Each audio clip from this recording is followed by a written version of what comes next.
Well, we've heard a lot about hepatitis A in the news recently. While it continues to spread throughout the state of Florida, it is preventable. And Tom Iovino from the Pinellas County Health Department joins me with what we can all do to help the stop of this disease from spreading. Thanks for joining us today, Tom. Great to see you. Thank you very much for having us on. So we really do want to get the word out about this. First of all, let's talk about the prevalence of hepatitis A. Where are we seeing it? Sure. We were seeing primarily the spread of hepatitis A here in the Tampa Bay area, but we're also seeing it around Orange County, the Orlando area, kind of mid-state. And also down in southeast Florida, we're starting to see some cases in the Miami-Dade metro area. So while we're, it's starting to spread different parts of the state, but it is a preventable illness. We have to remember that. That's what we want to focus on today. It's a great message to know that there are some preventative measures you can take. Yes. The first and most important is you have to remember this is a vaccine preventable illness. Okay, so simply getting a vaccine, it's normally given in 2 doses, about 6 months apart. Just getting the first dose of vaccine gives you about 95–96% protection against it. It lasts about 10 years. If you get the second dose, it's lifetime protection. Wow. Okay. So my daughter is going through all of her vaccines now as a 2-year-old, and I feel like that's when she's been vaccinated. Yeah, this one I know that's been added to the early childhood series. Again, for those of us who are not children, you could certainly go and check with your doctor. Check at the Department of Health, your local Department of Health, and see if you're in the records as having the hepatitis A vaccine.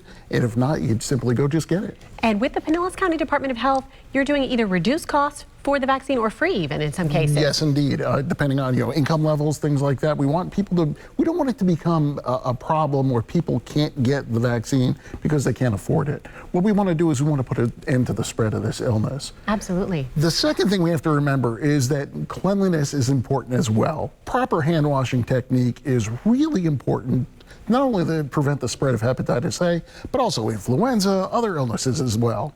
And, we talk a little bit about, proper hand washing. It's not just enough to put a little bit of soap on your hands and scrub them back and forth. You want to make sure you get all the surfaces between your fingers, your thumbs, your palms, your nails, the backs of your hands.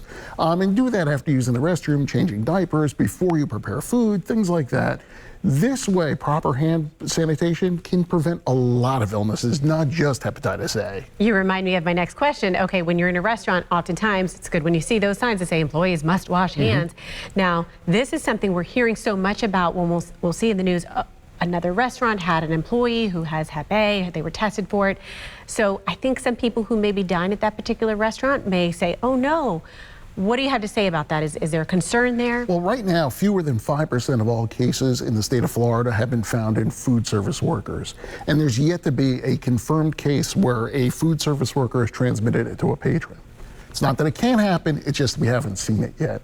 And additionally, the Bureau of Professional Regulations goes and inspects these restaurants for proper hand sanitation, making sure that people wash their hands thoroughly, making sure they use gloves when they prepare food. So if everybody's following the hand sanitation procedures, the odds of you getting it from dining out are very low. That should make people feel comfortable. Exactly. And if there is a case of a food worker actually testing positive, we will put out a notification to people who may have dined there, where you can come in and get the shot. Interesting. Okay, that's good to know. And then what about the symptoms of hepatitis A and how is it treated? Okay, it's gastrointestinal. So you're going to end up with stomach ache, upset stomach. There are other symptoms. When it gets really bad, you can see jaundice, which is yellowing of the skin, yellowing of the whites of the eyes, things like that. If you've been exposed to hepatitis A and you get a shot within the first 2 weeks of exposure, it can help reduce the symptoms. Really? So if you do it very quickly and rapidly, you can do that. Again, there's no treatment, but we do advise people if they do experience these symptoms to go see their doctor. I know this is something people are concerned about when they hear the stories. So thank you so much for giving us some ideas, some preventive measures. We really appreciate it, Tom. Well, thank you for having us on. And again, wash those hands, get those shots. Thank you. Will do.